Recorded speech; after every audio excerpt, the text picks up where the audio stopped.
In today's video, I'm going to teach you how to remove Adobe Acrobat signature.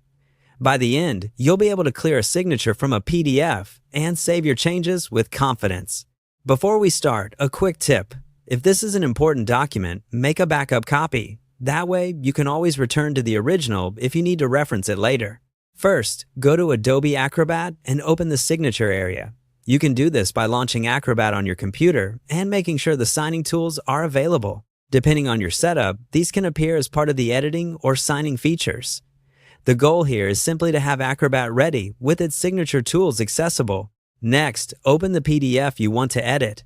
You can drag and drop the file into Acrobat or use File, then Open and select your document. Give Acrobat a moment to load the file completely, especially if it has multiple pages or embedded elements. Now, open the Edit section on the left menu. In many layouts, you'll see a panel with thumbnails and tools on the left side. In others, the edit features may appear on the right. Either way, look for the editing tools so you can interact with elements on the page.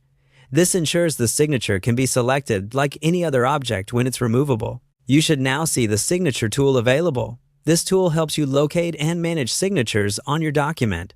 The signature you're trying to remove might be a drawn or typed signature added through Fill and Sign or a placed image. If it's a certified digital signature that locks content, Acrobat may not allow deletion. In that case, you'll need permission or a version without certification. But when it's a standard signature element, you'll be able to proceed. Open the signature, then select it to delete. Click directly on the signature so that it's highlighted with a bounding box. Once selected, press the Delete key or use the context menu to remove it. If there are multiple signatures, repeat the selection and deletion for each one. Take a moment to zoom in and confirm the page looks clean and aligned after removal. Then click Save to keep your changes. You can use Save to overwrite the file or Save As to create a new version, which is often safer for record keeping. After saving, reopen the file to double-check the signature is gone and the document displays as expected. If you want to continue polishing your PDF, go to How to Change Font on Adobe Acrobat, Full 2024 Guide, for a complete walkthrough on adjusting text, styling, and consistency.